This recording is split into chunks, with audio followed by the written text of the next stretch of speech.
Bendiciones abundantes, mis amados hermanos y hermanas. Bienvenidos a la lección número 8, comentario día por día, del cuarto trimestre del año 2019. Para mí, su hermano en Cristo, Natanael Baloyes, es una gran alegría poder compartir con ustedes este precioso mensaje. No sin antes invitarlos a orar para comenzar con la bendición del Señor. Oremos.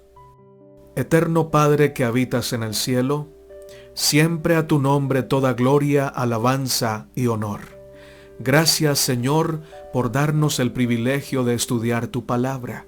Gracias por la vida, gracias por la salvación en Cristo Jesús. En este momento pedimos tu santa bendición en el estudio de tu palabra. Guíanos a toda la verdad. Prepara nuestra mente y nuestro corazón para escuchar tu voz y ponerla en práctica. En el nombre de Cristo Jesús. Amén, Señor. Sábado 16 de noviembre. Versículo para memorizar. A causa pues de todo esto, nosotros hacemos fiel promesa y la escribimos, firmada por nuestros príncipes, por nuestros levitas y por nuestros sacerdotes, y no abandonaremos la casa de nuestro Dios. Nehemías capítulo 9, verso 38 y Nehemías capítulo 10, verso 39.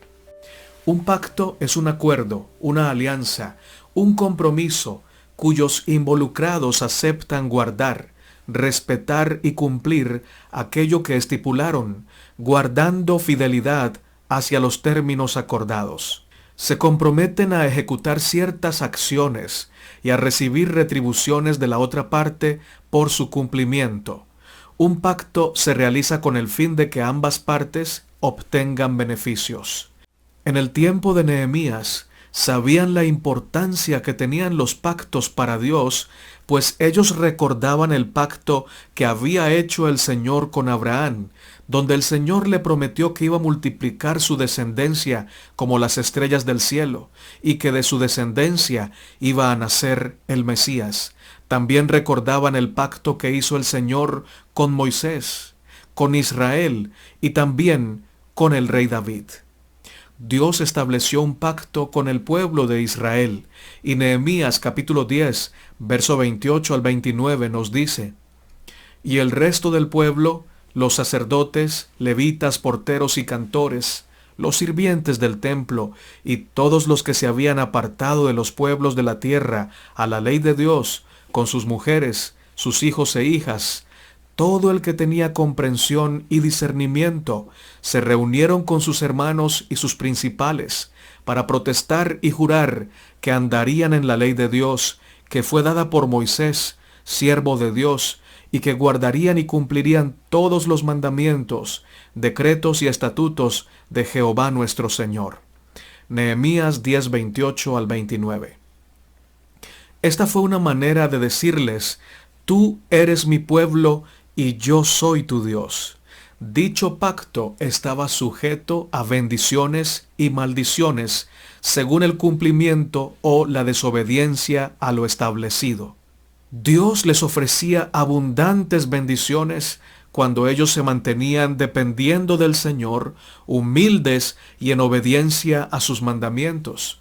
Pero también les advirtió que si desobedecían con rebeldía y con mano alzada, iban a recibir maldiciones terribles que les iban a dar la oportunidad de reconocer que el mejor camino era la obediencia, hacer conciencia y volverse al Señor para andar en obediencia y humildad a sus mandamientos. Nehemías capítulo 9, verso 8 nos dice: hallaste fiel su corazón delante de ti, e hiciste con él un pacto para darle la tierra del cananeo, del hitita, del amorreo, del fereceo, del jebuseo y del gergeseo, para darle a su descendencia. Y has cumplido tu palabra, porque eres justo. Esta semana, con la ayuda del Señor, vamos a estudiar la importancia del pacto para nuestro Señor. Veremos la renovación del pacto entre Dios y los israelitas, y una vez más Vamos a confirmar la fidelidad de Dios en el cumplimiento de sus promesas. Veremos la grandeza de su amor por sus hijos, no buscando su propio bien, sino el bien de su pueblo, tu bien y mi bien, estableciendo una alianza con una única finalidad de proteger a su pueblo, como un padre amoroso cuida de sus hijos, pero que también los reprende cuando es necesario. El espíritu de profecía nos dice: cuando les hubo presentado los mandatos y las amenazas de Dios, así como los terribles castigos que en lo pasado habían caído sobre Israel por ese preciso pecado, se les despertó la conciencia y se inició una obra de reforma que desvió de ellos la ira de Dios y les atrajo su aprobación y bendición. Profetas y Reyes, página 497. Sería una escena muy agradable para Dios y los ángeles el que sus seguidores de esta generación se unieran como lo hizo el Israel de antaño. Esto se refiere especialmente al reavivamiento de los días de Nehemías, en un pacto solemne para guardar y cumplir todos los mandamientos, decretos y estatutos de Jehová nuestro Señor. Lección para el día domingo 17 de noviembre. La idea del pacto. El pueblo estaba en angustia. He aquí que hoy somos siervos. Henos aquí, siervos en la tierra que diste a nuestros padres para que comiesen su fruto y su bien. Y se multiplica su fruto para los reyes que has puesto sobre nosotros por nuestros pecados, quienes se enseñorean sobre nuestros cuerpos y sobre nuestros ganados, conforme a su voluntad, y estamos en grande angustia. Nehemías capítulo 9, versos 36 al 37. El pueblo estaba decidido a reconocer su pecado y a volverse al Señor en cumplimiento del pacto para ser restituidos. Ahora eran siervos en la tierra que sus padres habían heredado. Todo el pueblo se comprometió y firmaron el pacto, puesto que conocían lo trascendental e importante que sería esto para sus vidas de allí en adelante. Conocían la fidelidad de Dios.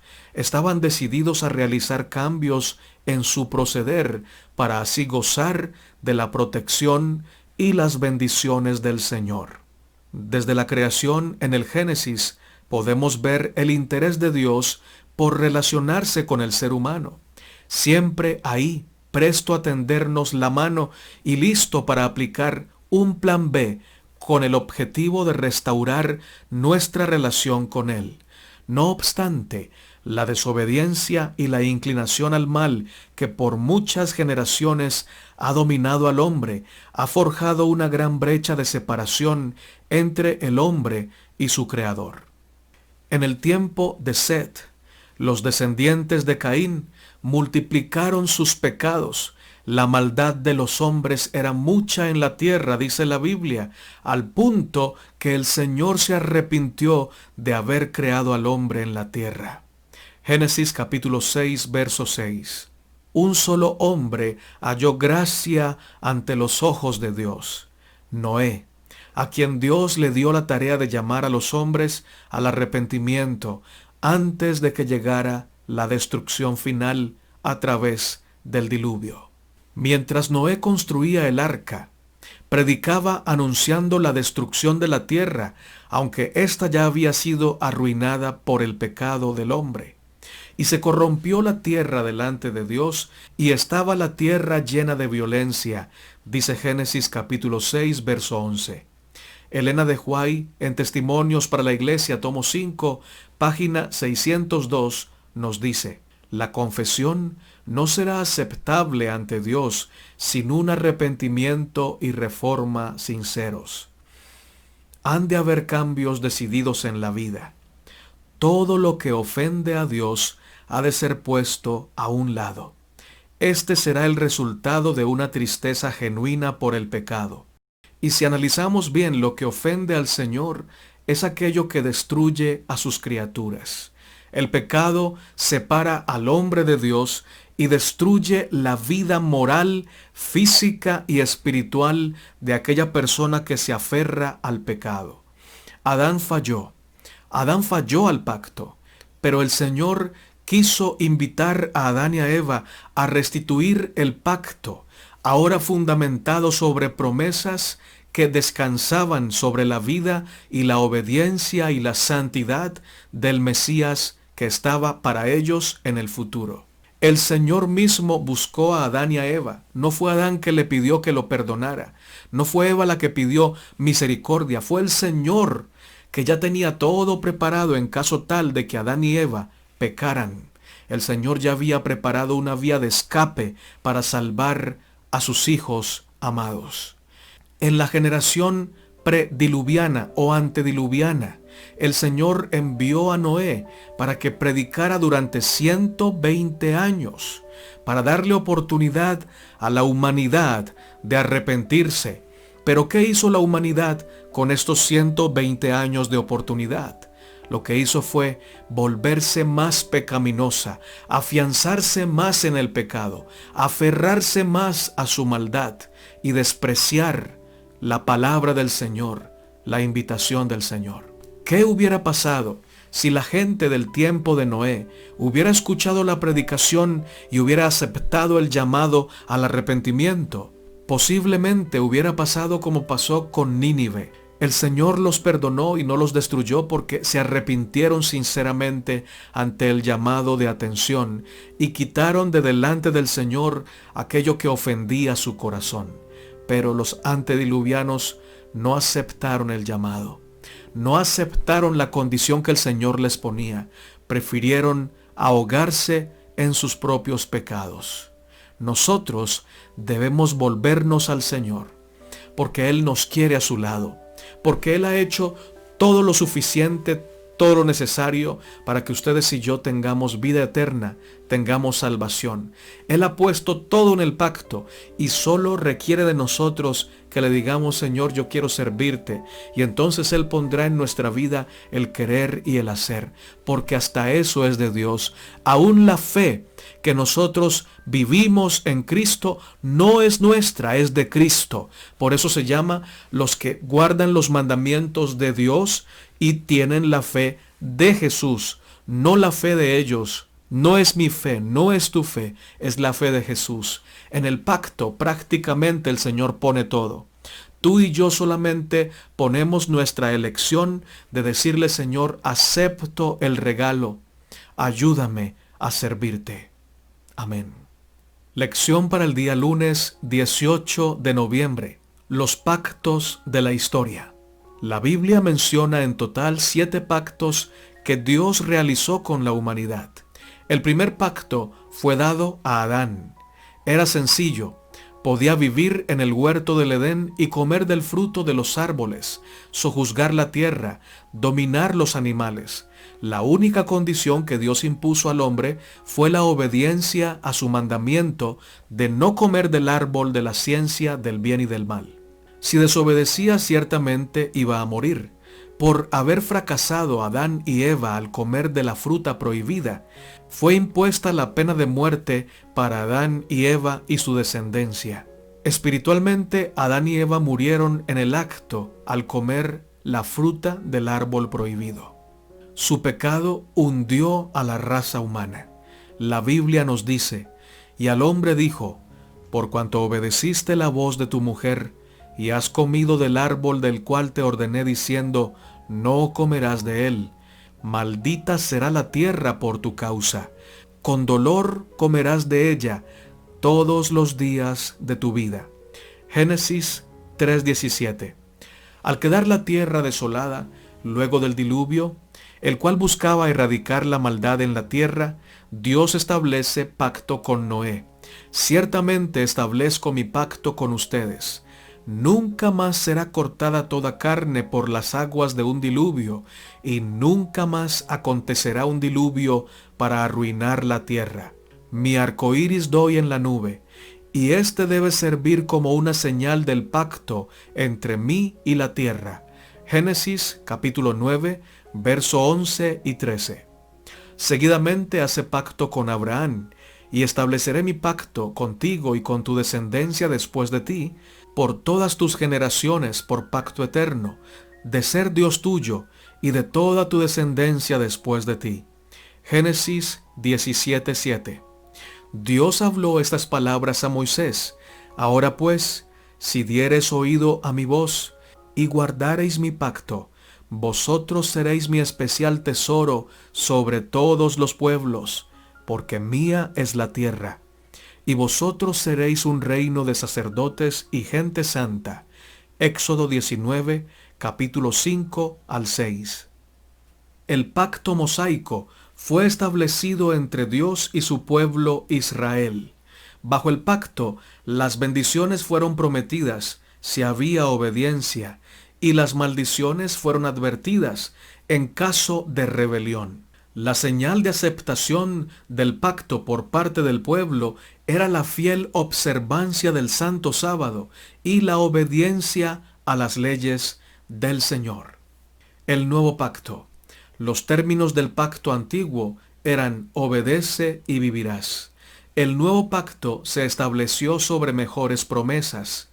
La promesa del perdón de los pecados y de la gracia de Dios para renovar el corazón y ponerlo en armonía con los principios de la ley de Dios. Este es el pacto que haré con la casa de Israel después de aquellos días, dice Jehová. Daré mi ley en su mente y la escribiré en su corazón, y perdonaré la maldad de ellos, y no me acordaré más de su pecado. Jeremías capítulo 31, versos 33 y 34. La misma ley que fue grabada sobre tablas de piedra es escrita por el Espíritu Santo sobre las tablas del corazón. En vez de tratar de establecer nuestra propia justicia, aceptemos la justicia de Cristo. Su sangre expía nuestros pecados. Aceptamos su obediencia. Entonces el corazón renovado por el Espíritu Santo producirá los frutos del Espíritu. Mediante la gracia de Cristo viviremos obedeciendo la ley de Dios escrita en nuestro corazón. Al poseer el Espíritu de Cristo, andaremos como Él anduvo. Patriarcas y Profetas, página 342. Tanto el antiguo como el nuevo pacto están compuestos por los siguientes pasos: justificación en la sangre de Cristo por la fe en sus méritos, santificación por la gracia de Cristo, reconciliación por su gran misericordia y misión como fruto de la obediencia a sus mandamientos. Lección para el día martes, 19 de noviembre. La estructura del pacto. Los pactos bíblicos presentan una estructura, la cual consta de lo siguiente. En primer lugar, el preámbulo, donde se presenta a Dios. En segundo lugar, el prólogo histórico, donde se manifiesta lo que Dios ha hecho por ellos en el pasado. En tercer lugar, las cláusulas o leyes. Aquí se da a conocer lo que Dios espera recibir de su pueblo. Ahora pues, temed a Jehová, y servidle con integridad y en verdad, y quitad de entre vosotros los dioses a los cuales sirvieron vuestros padres al otro lado del río y en Egipto, y servid a Jehová. Y si mal os parece servir a Jehová, escogeos hoy a quien sirváis, si a los dioses a quienes sirvieron vuestros padres cuando estuvieron al otro lado del río, o a los dioses de los amorreos en cuya tierra habitáis. Pero yo y mi casa serviremos a Jehová. Josué 24, 14 y 15. Seguidamente, en la estructura del pacto están las bendiciones y las maldiciones, las cuales daban a conocer los beneficios de la comunión con Dios, la unidad con el Señor y de la obediencia, o por el contrario, las maldiciones que resultaban de la desobediencia y la infidelidad al Señor.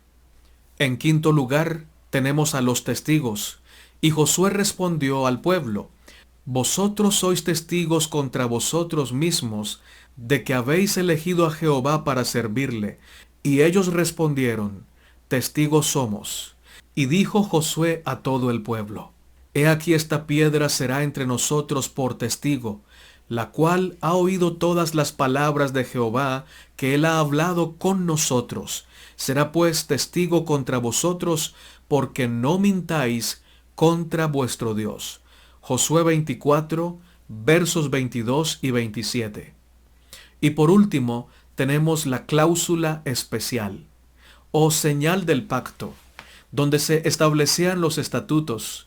Entonces Josué hizo alianza con el pueblo el mismo día, y le puso ordenanzas y leyes en Siquem. Josué 24, 25. Dios siempre ha buscado la manera más sencilla y familiar para hacer llegar su mensaje. En el Nuevo Testamento podemos ver a un Señor Jesucristo que usaba las parábolas para enseñar, empleando elementos conocidos por las personas de aquellos tiempos. Esto con el fin de que el mensaje llegara a sus mentes de manera sencilla y clara. De igual manera, en el Antiguo Testamento vemos a Dios usando una estructura ya conocida por el pueblo para establecer el pacto. Esta manera de presentar los pactos nos deja ver que el orden siempre caracteriza el modo de proceder de nuestro Dios. Bien dice su santa palabra: en cualquier caso, háganlo todo de forma conveniente y ordenada. Primera de Corintios 14:40. Su consejo es que nosotros llevemos una vida donde reine su palabra y por ende reine el orden. Que nuestra vida no esté como estaba la tierra antes de iniciarse la creación del Señor, desordenada y vacía. Que nuestra vida esté completa como aquel séptimo día cuando se inauguró la creación, y el primero que ocupaba el lugar de honor era el que lo debía ocupar, el Creador. Donde el Creador ocupa el lugar de honor, se cumple el pacto del Señor, el pacto eterno, y hay orden, hay bendición, hay paz, hay armonía y gozo en esa vida. Cuando nos dejamos encontrar por el Señor y le damos en nuestro corazón, en nuestra vida, en nuestras decisiones, el lugar de honor, el Señor llega a poner orden en nuestra existencia, en nuestra vida, en nuestro trabajo. Y entonces, como fruto de ello, el Señor sana nuestras heridas y nos ayuda a seguir adelante con la sabiduría del cielo. El espíritu de profecía nos dice: el orden es la primera ley del cielo, y el Señor desea que su pueblo revele en sus hogares el orden y la armonía que prevalecen en las cortes celestiales. La verdad nunca posa sus delicados pies en un camino de inmundicia o impureza. La verdad no produce hombres ni mujeres rudos y desordenados. Eleva a todos los que la aceptan a un nivel superior. Bajo la influencia de Cristo se lleva a cabo una obra de constante pulimiento. Dios desaprueba las impurezas de cualquier clase. ¿Cómo podemos invitarlo a nuestros hogares a menos que todo esté ordenado, limpio y puro? Consejos sobre la salud, página 100. Lección para el día miércoles 20 de noviembre. Promesas. Se reunieron con sus hermanos y sus principales para protestar y jurar que andarían en la ley de Dios que fue dada por Moisés, siervo de Dios, y que guardarían y cumplirían todos los mandamientos, decretos y estatutos de Jehová nuestro Señor, y que no daríamos nuestras hijas a los pueblos de la tierra, ni tomaríamos sus hijas para nuestros hijos. Asimismo, que si los pueblos de la tierra trajesen a vender mercaderías y comestibles en día de reposo, nada tomaríamos de ellos en ese día ni en otro día santificado, y que el año séptimo dejaríamos descansar la tierra y remitiríamos toda deuda. Nehemías capítulo 10, versos 29 al 31. Los israelitas se comprometieron a guardar la ley de Dios dada a Moisés y a cumplir los mandamientos y decretos y estatutos de Jehová nuestro Señor. Entre estos estaba el no unirse con personas que pudieran llevarlos a la idolatría. Allí estarían cumpliendo el consejo divino de no unirse en yugo desigual. Asimismo, prometieron guardar el día de reposo al abstenerse de realizar transacciones comerciales. También prometieron que guardarían la tierra en el año séptimo, dejándola descansar, y pagarían la deuda para el cuidado y la libertad de los pobres. Darían el diezmo, las primicias, los primogénitos y todo el apoyo necesario para el templo. Los israelitas sabían que se habían alejado de Dios y ahora querían tener una relación cercana con Él. Sabían que el cumplimiento de estos estatutos crearía en ellos los hábitos que los llevarían a tener una plena comunión con Dios. De igual manera, hoy debe ser nuestro proceder: acercarnos a Cristo, aceptar su llamado, dejar que Él nos encuentre porque Él nos está buscando, y en Él guardar los mandamientos de Dios para vivir una plena relación con el Padre Eterno y una bendita relación con nuestros hermanos o con nuestros semejantes. Cuando así hagamos, entonces dedicaremos nuestra vida, nuestros recursos, nuestros talentos para desarrollar buenos hábitos que fortalezcan la causa de Dios en este momento y aquí en la tierra. Esto se necesita mucho. Hombres y mujeres entregados por completo al Señor, que hagan pacto con Él como lo hicieron los judíos en el tiempo de Nehemías. Filipenses 4:8 nos dice: por lo demás, hermanos, todo lo que es verdadero, todo lo honesto, todo lo justo, todo lo puro, todo lo amable, todo lo que es de buen nombre, si hay virtud alguna, si algo digno de alabanza, en esto pensad. Las promesas más importantes no son las que nosotros le hacemos al Señor, sino las que Él nos hace a nosotros. Y cuando confiamos que Él cumplirá su palabra, entonces nosotros hacemos una promesa de firmeza espiritual. Y esa promesa dice: yo no tengo fuerza, yo no tengo capacidad para ser fiel al Señor, pero mi promesa, mi decisión, mi resolución es que me voy a aferrar a la gracia de Cristo y no me voy a soltar. Y en esa gracia y en su poder voy a ser fiel a mi Cristo Jesús. Él me va a dar el poder de serle fiel, y esa va a ser mi promesa: vivir aferrado a Cristo, unido a Cristo, para que Él haga en mi vida su santa voluntad. Amén. Esto nos dice el espíritu de profecía. Debemos dar a Dios todo el corazón, o no se realizará el cambio que se ha de efectuar en nosotros, por el cual hemos de ser transformados conforme a la semejanza divina. Por naturaleza estamos enemistados con Dios. El Espíritu Santo describe nuestra condición en palabras como estas: muertos en nuestras transgresiones y pecados. La cabeza toda está enferma, el corazón todo desfallecido. No queda ya en él cosa sana. Nos sujetan firmemente los lazos de Satanás, por el cual hemos sido apresados para hacer su voluntad. Dios quiere sanarnos y libertarnos, pero como esto exige una transformación completa y la renovación de toda nuestra naturaleza, debemos entregarnos completamente a Él. Camino a Cristo, página 43. Lección para el día jueves, 21 de noviembre. El templo.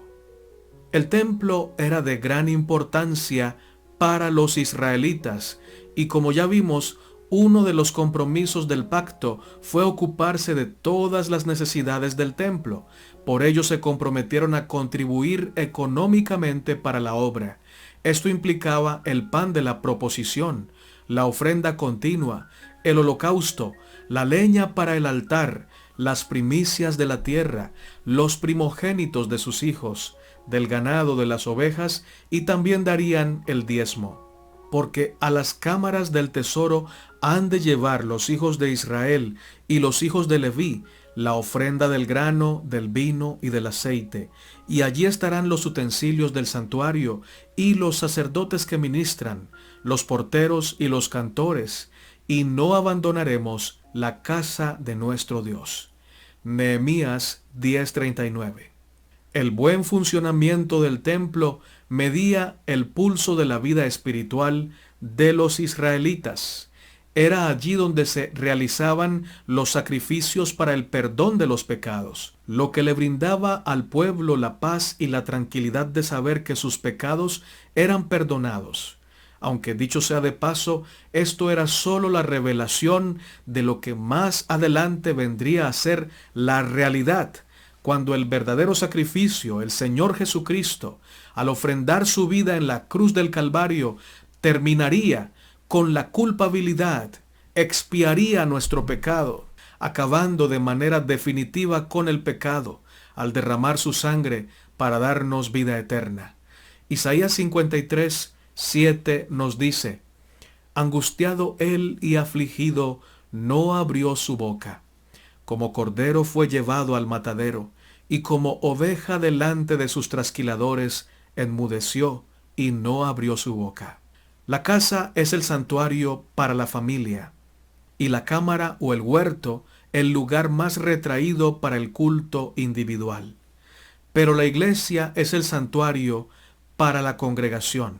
Estoy leyendo de Testimonios para la Iglesia, tomo 5, página 464.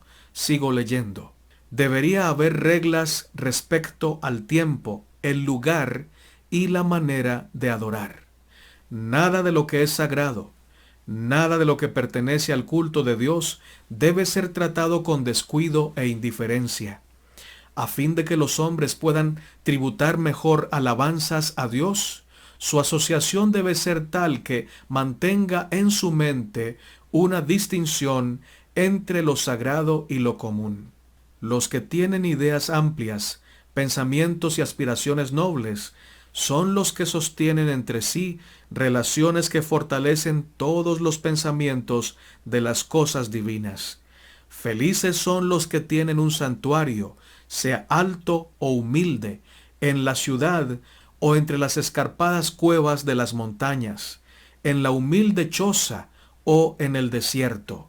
Si es lo mejor que pueden obtener para el Maestro, Él santificará ese lugar con su presencia y será santo para el Señor de los ejércitos. Fin de la cita. Bien sabemos que hoy el templo más especial del Señor es nuestro cuerpo. El Señor quiere que tratemos nuestro cuerpo como un lugar puro para que en él pueda reinar el Espíritu Santo. Y esto consta de pureza material, pureza mental, pureza alimenticia y pureza moral, para que el Espíritu Santo reine en nuestro ser y nos guíe siempre a toda la verdad.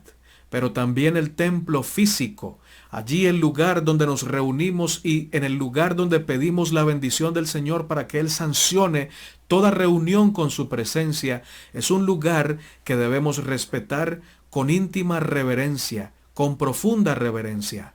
Porque donde están 2 o 3 congregados en el nombre del Señor, alabando su nombre, predicando la verdad, allí está el Señor. El templo ha de ser para nosotros un lugar de gran importancia, como lo fue en la antigüedad. Aunque sabemos que Dios está en todo lugar, el templo es su casa. Es el lugar donde nos encontramos con nuestros hermanos en la fe para adorar al Señor y escuchar su verdad presente. Muchas veces lo irrespetamos con nuestra conducta y hasta lo descuidamos al punto de no mantener toda su estructura en un excelente estado. Debemos tomar conciencia de la presencia de Dios en ese lugar y manifestar un comportamiento reverente en todo momento, manteniendo la mente y el corazón en comunión con nuestro Hacedor para que el mensaje presentado llegue a nosotros, tocando las fibras más profundas de nuestro ser y así tener cambios en nuestra vida. manifestando siempre el amor entre nosotros como hermanos que somos, haciendo nuestras las necesidades de los demás, apoyándonos los unos a los otros según nuestras posibilidades, contribuyendo al mantenimiento del templo en toda su estructura, haciendo de este lugar un lugar agradable, casa de Dios y puerta del cielo. Lección para el día viernes 22 de noviembre, para estudiar y meditar. El santuario terrenal fue construido con el propósito de que a través de las cosas visibles y temporales podamos comprender las cosas invisibles y eternas. Dios, por su infinita misericordia, siempre ha provisto los medios para ayudar a la humanidad, creando puentes para que tengamos acceso a Él, ya que el pecado creó un gran abismo entre Dios y su pueblo. El pecado tiene un costo. La Biblia nos dice que la paga del pecado es la muerte, y sin derramamiento de sangre no hay remisión de pecados. Hebreos 9:22. De allí que cuando alguien pecaba, le correspondía ofrecer un sacrificio directamente proporcional a su estatus económico. Una persona común del pueblo podía ofrecer una cabra o un cordero. Levítico 4:28 y 32. Pero si no podía pagar el precio de un animal de tal envergadura, podía ofrecer 2 tórtolas o 2 palominos, o tan solo un poco de harina. Aunque tiene un precio, el perdón es ofrecido para todos y está disponible para todos mediante la sangre de Cristo Jesús. Dios ha hecho provisión de perdón para todos. Alabado sea su nombre. De la expiación brota una gran verdad. Dios es misericordioso. Él está dispuesto a cargar con nuestros pecados. Ya lo había dicho el profeta Miqueas: ¿qué Dios hay como tú, que perdona la maldad y se olvida del pecado del remanente de su heredad?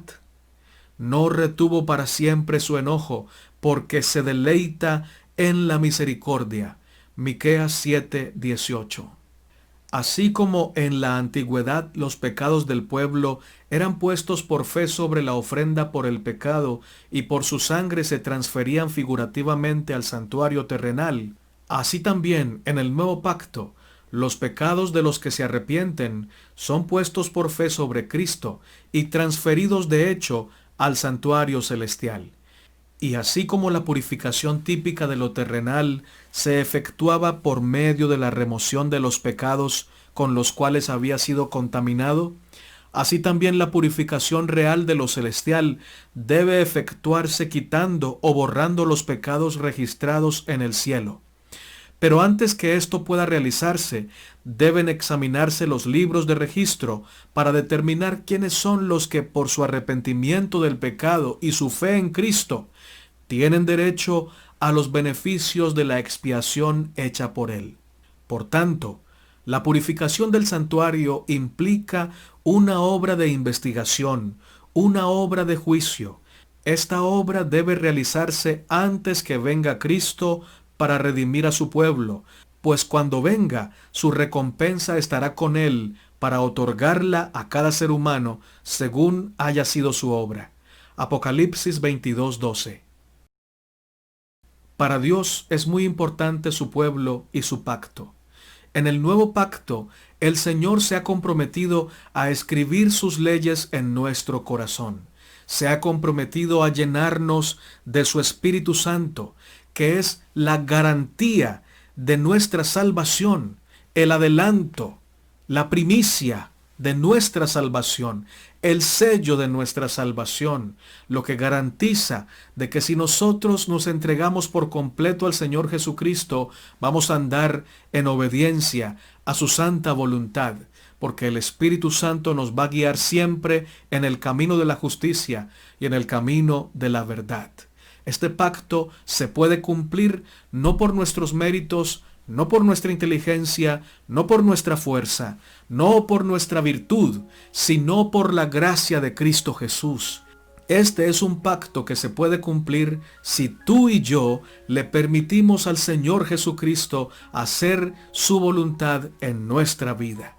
En otras palabras, el Señor nos da su pacto y nos ayuda a cumplir nuestra parte del pacto porque Él pone en nosotros el querer y el hacer por su buena voluntad.